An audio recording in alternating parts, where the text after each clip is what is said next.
कारण त्यांच्या कोण बोलण्यावरून हे सगळं उभं राहिलं त्यांचे. नाही, सोनम वांगचूक यांना धन्यवाद आम्ही दिलेच आहेत, कारण मधल्या काळामध्ये ते स्वतः येऊन मला भेटूनही गेले होते. त्यांना तिथून त्यांचं अपहरण करण्याच्या 1-2 दिवस आधी मी त्यांच्याशी फोनवरून बोललो सुद्धा होतो. मी स्वतः त्यांना विनंती केली होती, पण सोनम वांगचूक त्यांच्या उपोषणावरती ठाम होते. 26 दिवस एका विषयासाठी उपोषण करणं ही सारी गोष्ट नाही आहे. आणि ज्यांनी या युवकांच्या पाठी आपली शक्ती उभी केली त्या सगळ्यांना मी धन्यवाद देतो. आणि एक गोष्ट नक्की की आता यापुढे या देशात आता आपण हुकुमशाही करू शकत नाही, आणू शकत नाही, हे ह्या एका घटनेने अधोरेखित झालेलं आहे.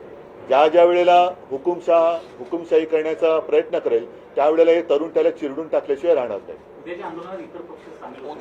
उद्या जो आम्ही सगळेजण तिथे आहेत ह्या संपूर्ण तरुणांचं खऱ्या अर्थाने अभिनंदन करण्यासाठी म्हणून तो तिथे जल्लोष होईल. उल्लेख केला आहे की मी कधी असं विचार केला होता की मुलांचं भविष्य खराब व्हावं, जे माफी आहेत त्यांच्या हातून तर कधीच मी विचार केला होता की मुलांचं भविष्य खराब व्हावं. प्रधान यांनी राजीनामा पत्र देताना मी तुम्हाला एक गोष्ट सांगतो, कदाचित तुम्हाला माहिती असेल, याच्या अगोदर ज्या वेळेला भारतीय जनता पक्ष ज्याला विरोधी पक्षामध्ये होतं, रेल्वे अपघात झाल्यावरती ते रेल्वे मंत्र्याचा राजीनामा मागायचे की नाही? रेल्वे मंत्री बसला असायचा का ड्रायव्हिंग सीटवर? बरोबर की नाही? एक ड्रायव्हर असायचा ज्याच्या काहीतरी चुकीच्या गोष्टीमुळे रेल्वे अपघात व्हायचा आणि हे राजीनामा मागायचा रेल्वे मंत्र्याचा ना. त्याच्यामुळे त्यांच्या मनात काय आहे, त्यांचे शिक्षण मंत्री असताना किती वेळा नीटचा पेपर फुटला ह्याला काही महत्व आहे की नाही? ही पहिल्यांदा घडलेली गोष्ट नाही. आणि 21 मुलं आत्महत्या करतात, त्याचं पाप त्यांच्या डोक्यावर आहे. आज मी ज्या वेळेला तुम्हाला आठवत असेल, मला 16-17ची गोष्ट असेल ना, मी नरेंद्र मोदींशी मी फोनवरती बोललो होतो आणि फोनवरती बोलून मला वाटतं त्यावर पण प्रेस घेतली होती. त्यावर मी सांगितलं होतं की मोदींना पण हे सांगितलं होतं, आज शेतकरी आत्महत्या करतायत, उद्या या पेपर फुटीमुळे विद्यार्थी आत्महत्या करतील. हे मी 2017-18ला बोललो होतो त्यावेळेला.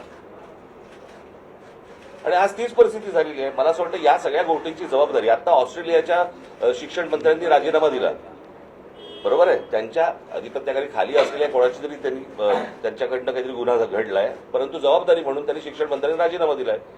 त्यांनी तेव्हाच द्यायला पाहिजे होता, इतका वेळ लावायची गरजच नव्हती. हे प्रकरण इतकं ताणलंच नसतं गेलं खरं तर.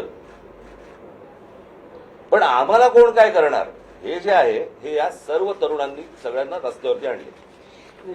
त्यात एक असं आहे की नरेंद्र मोदी ज्या समाज माध्यमांचा वापर करून सत्तेत आले त्याच्यावरती त्याच माझं व्यंगचित्र होतं, परतीचा पाऊस. एकच सेकंड, यावेळेस इंस्टाग्राम सगळ्यात जास्त चर्चेत आहे. एक मिनिट, हे इंस्टाग्रामवरनच मी काही प्रश्न हे मुद्दामून लिहून घेतले. हे आता शिक्षण मंत्री त्यांची जबाबदारी टाळण्याचा प्रयत्न करत होते. आता हे प्रश्न हे देशाच्या गृहमंत्र्यांना विचारले पाहिजेत, कारण दिल्लीचे पोलीस हे त्यांच्या ताब्यात आहेत, केंद्राच्या.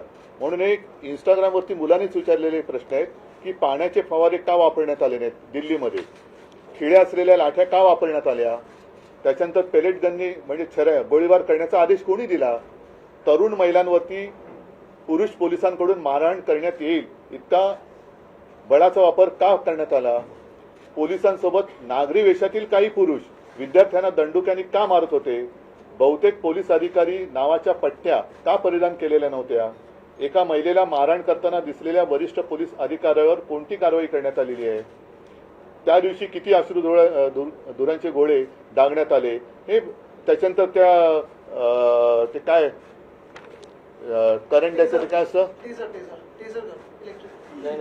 ते दंडुके असतात ना ते,